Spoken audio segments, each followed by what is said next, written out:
Attention listeners, AfterSight's annual hike is coming up on July 27th. It was a really good experience for me. Visit aftersight.org/hike and become an audio trekker today. That hike today gave me so much courage.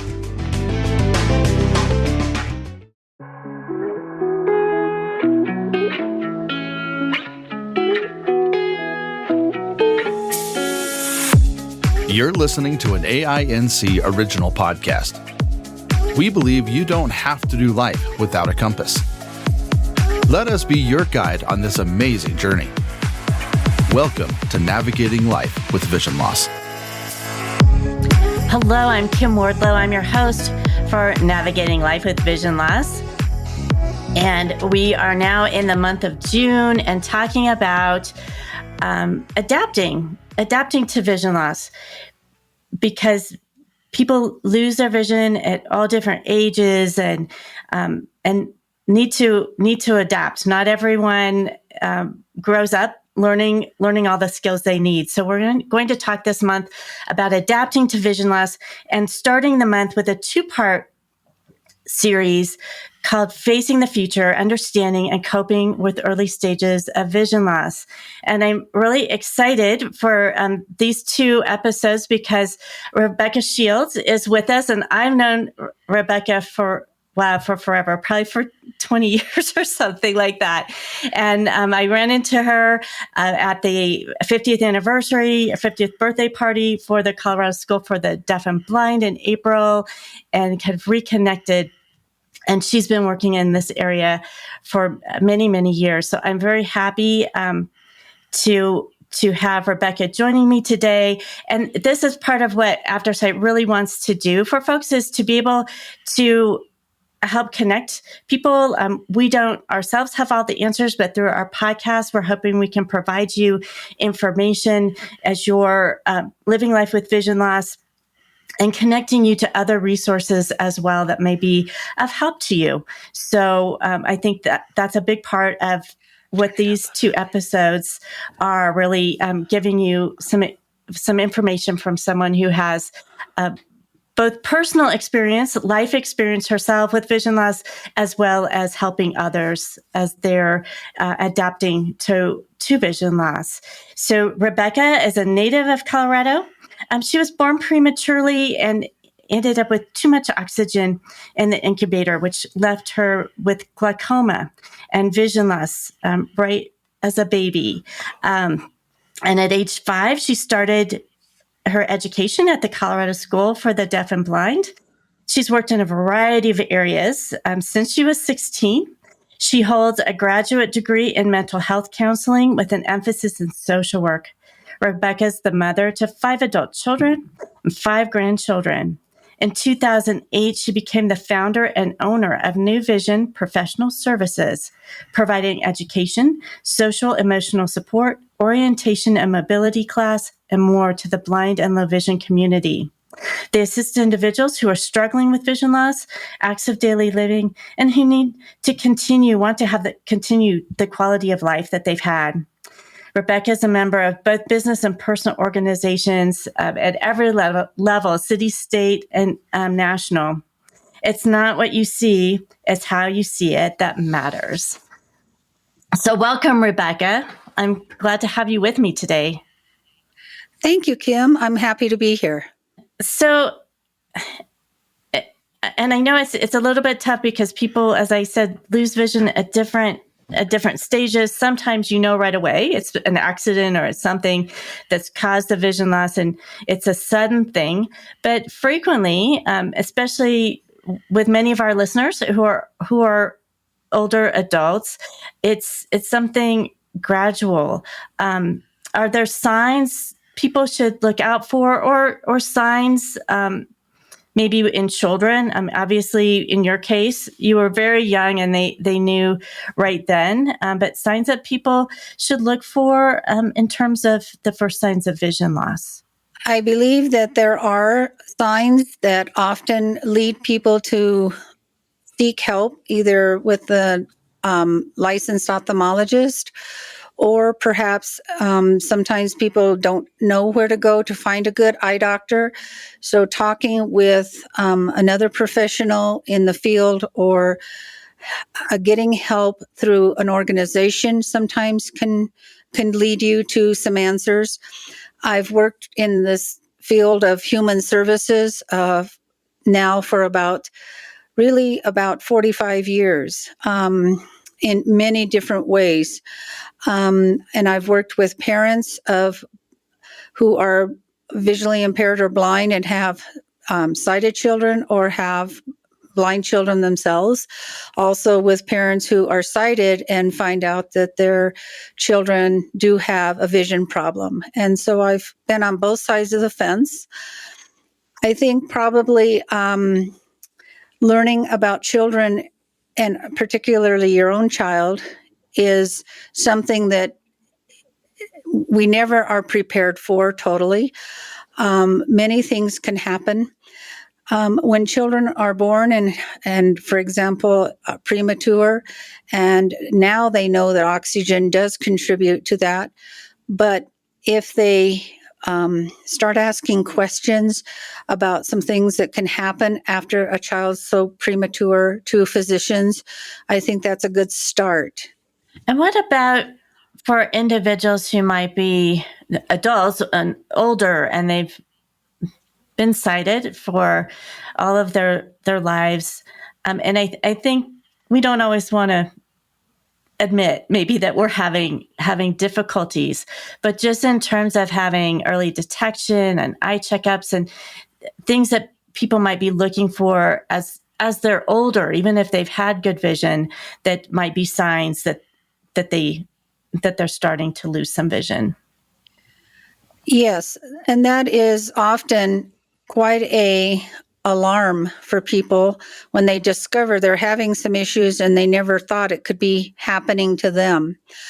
I think that I've worked with people from all walks of this happening to them. When they go for a driving test and try to renew their license or even get a license for the first time, and they fail that test. And sometimes people think it's maybe they didn't study well enough, or they, something happened to distract them and they weren't able to think. Some people have a lot of anxiety about taking tests. And so they often, are a little bit caught off guard, and suddenly, they can start with those questions in their mind about the test itself. But sometimes it really is a vision problem, and they are really surprised, and then a lot of emotion sets in. I think anybody, whether you've been, sighted and have really good vision, it never hurts to get eye checkups. It's like anything else in our life, in our physical needs. You need to have your eyes checked, just like you have get checked up for your blood pressure or heart rate or anything else. Vision is critical, and sometimes people ignore that because they think they have really good vision. Maybe they have glasses and the glasses help them. So some of the things that start happening are, they're driving and they find they aren't seeing the signs, like the street signs or especially on highways. I've been told by sighted drivers that they're like, all of a sudden I couldn't see those signs until I got pretty close. And then, I was really feeling like it was a dangerous situation. Sometimes people are walking and they can't seem to see an address someplace, or they're not really looking at the lights and to cross, and they can't see the little arrow to show them when to cross. Things like that start happening, and it's an alarm, and they need to, at that point, seek help. And over the years, as you've worked with different people, what do you see as reactions? I think it's so individual and not all the same in terms of, I've known people who just, they want to keep doing what they've been doing, and they're going to figure it out, and they're going to get training and do whatever they need to do. And for other folks, it's it's really hard and they really struggle. What have you seen in terms of emotional reactions with the people that you've worked with? I have seen such a variety of emotions and the way that people take in the information or what they do when they feel that alarm go off about something happening with their vision. You're right. Some people say, oh my gosh, I'm not seeing well. I've got to figure this out. And they start looking for a physician to help them, or maybe they've been told by a physician that something is wrong, and they, from then on, decide that they're going to get help.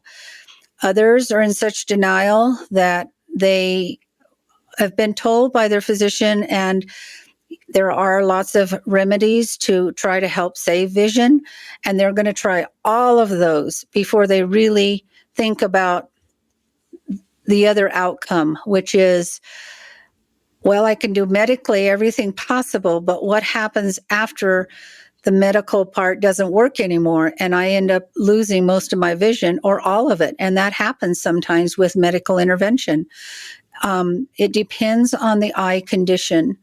I think that if it's a progressive condition, like retinitis pigmentosa is progressive, glaucoma is quite the robber, and they do a lot of intervention with glaucoma. But I have known clients and people I've worked with and myself that glaucoma continues to rob. It doesn't go away, and it will continue to get whatever it's out for. And the thing about vision loss is it doesn't matter how old you are, who you are, what your economic status is, or what, what you do in life. It doesn't care. It's like any other disability. It has no discrimination to it. It'll come to anybody at any time. And it's powerful. And we have to find ways to conquer those barriers that this type of situation challenges us with. Well, and I know that's part of what you do too, is helping with that social emotional support of somebody who's losing vision, as well as some of other types of skills. But that's a part of what you do. That's correct. Since I've been blind or, left with very little residual vision since I was an infant, and I was very blessed to have the supports that I did with my education at the School for the Blind, and then through, of course, my parents were a great support to me. They never allowed me to use my vision as, a way to not accomplish what needed to be done. They never wanted me to use that as a crutch, and they didn't want it to paralyze me. And so they always encouraged me to push forward and do the very best I could. I am not one of these super blind people that have done many marvelous things and had a lot of huge opportunities. I haven't always been able to do a lot of things that were on my bucket list, but the things that I have accomplished, I hope that the most important part to me is that I've helped somebody else through my freedom of independence. So in 2008, after working in human services and doing many different jobs in that field, and being everything from a supervisor to clear down to when I was just a rookie and had to do whatever was needed to be done, I've learned a lot of independence and learned a lot about people in general. So after I decided to get my graduate degree and go into mental health, and my emphasis was grief and loss, and I wanted it to be around the loss of situations in people's lives that they can come back from. They can conquer, and it's not going to paralyze them forever. And there are ways of continuing quality of life. And so our losses take over sometimes. So I decided to start New Vision Professional Services with the emphasis on people who are grieving and what their loss is. So it started out with lots of different people, and then it just kind of went from really being geared toward the blind and visually impaired. But I still work with other people who have other barriers besides vision loss. But focusing on the vision loss has been a great success. And we do hope we're helping individuals, have quality of life and find a way to break down those barriers and conquer the fear, the isolation, and the anger are just a few of the emotions that go with that loss. Well, and along those lines, Rebecca, if somebody has a diagnosis, whether it's macular degeneration or glaucoma or retinitis pigmentosa, what are some steps to take, like right away, once you get that diagnosis?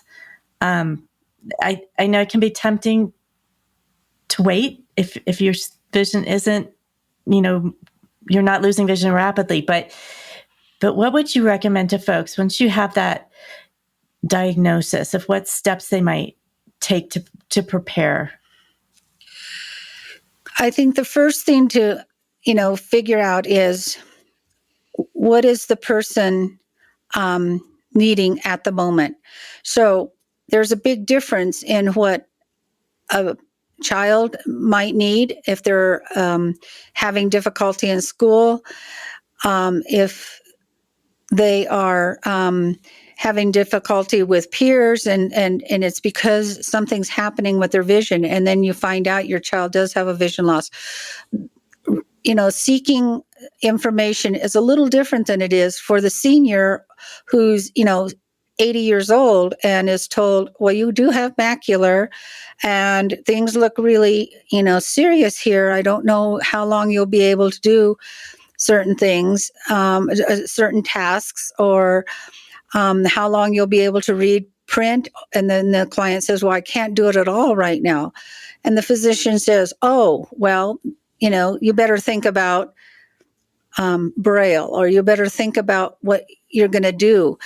Physicians often have little information about what services are out there. They may have met somebody and they can give them information, but really physicians are really focused on medically what's happening.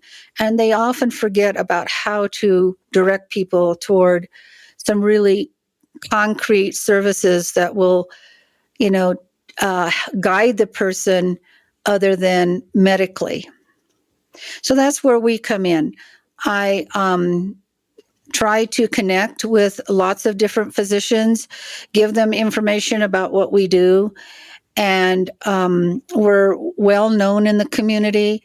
We're with the Better Business Bureau. They know about us.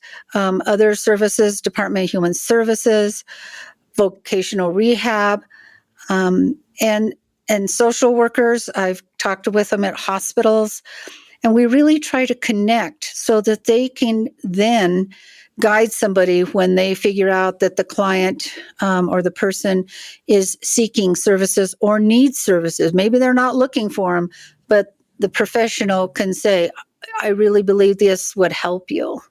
Mm-hmm. And I know you're in the Colorado Springs area, but individuals could contact the Division of Vocational Rehab or other places in their area to find out about services locally to them. I know AfterSight tries to provide on our website, or to provide information if folks talk to us too about other types of resources like yours in different parts of the state. Correct. We New Vision is able to actually, we've done services outside El Paso County We work with folks in Teller County and Park County. And also I've done contracts in Pueblo. I've done contracts in other parts of southeastern Colorado. And then it's been a while, but I have also worked with some agencies in the Denver area, and I've done a contract with them. So I think it depends on what the person can do to, when they get a hold of somebody and they say, well, have you heard of this agency? And if that's not the agency they want to work with, they continue looking. Thank goodness we have the internet these days. Back in, the 90s and even clear back to when I was working with folks in the 80s. I mean, they had no way to really connect. And we're so blessed with such technology today that we can get on the computer and we can sort of find out. Now, for seniors who don't have the technology, and especially if they can't read their screens and don't have any technology to guide them, they're sort of in limbo. So that's where other professionals come in, social workers. That's why we try to connect with them. We have to be the ones to actually break down the barrier and give it to professionals so that they can get us the people, so that they can get people to come to us so we can continue to guide them and give them education around what their needs are. That's so true. And there are ways now with technology, if people are able to use it and have internet access, even to do support groups and things virtually as well. So that's been helpful, especially the last few years since the pandemic. Yeah, I think the pandemic taught us how to try to do that. All through the pandemic, we didn't lose any clients. And a lot of our clients don't have a way to do virtual. They don't have computers. And furthermore, some of them don't want them. So we have to meet them where they are. And the telephone was our connection to them. And we were in touch with some folks as often as every other day so that they knew that we're there if they need us. And they did, because some folks, grocery stores were limited as to how you could get groceries. Some services were not even available except virtually, and they were isolated and they couldn't do it. So we helped them we had volunteers, in fact, during the pandemic that would help order groceries for folks because a lot of them don't have phones that can do that. And so we had volunteers help them. We had our volunteers, over the phone, maybe helping them to fill out paperwork. If the volunteer could get the paperwork off the internet, and it was a person needing paratransit, and a paratransit was shut down for a while, but it did open up a little bit quicker than some services. But so a volunteer could fill that out over the phone, or I helped them, even fill stuff out by taking the answers down in the way I could take it down. And then I would call a volunteer and meet with them over the phone and help the client. So we found ways to connect with them during pandemic. So I think that is one of the really important messages as we're nearing the end of this episode. It's just that folks should reach out. Like, that's so important to be able to reach out and find the help that one needs, and to not give up, because there are individuals like you who are willing to look at different modes of communication and what works for people, and that can be really important. We all get very wrapped up in technology and the latest thing, but sometimes folks really just need that phone call. So, well, and I encourage folks to find services like you do any other shopping you do. You want to make sure it's a very legitimate situation, and that the person that you're getting services from is qualified to offer you what they're telling you, because you don't want to be misled.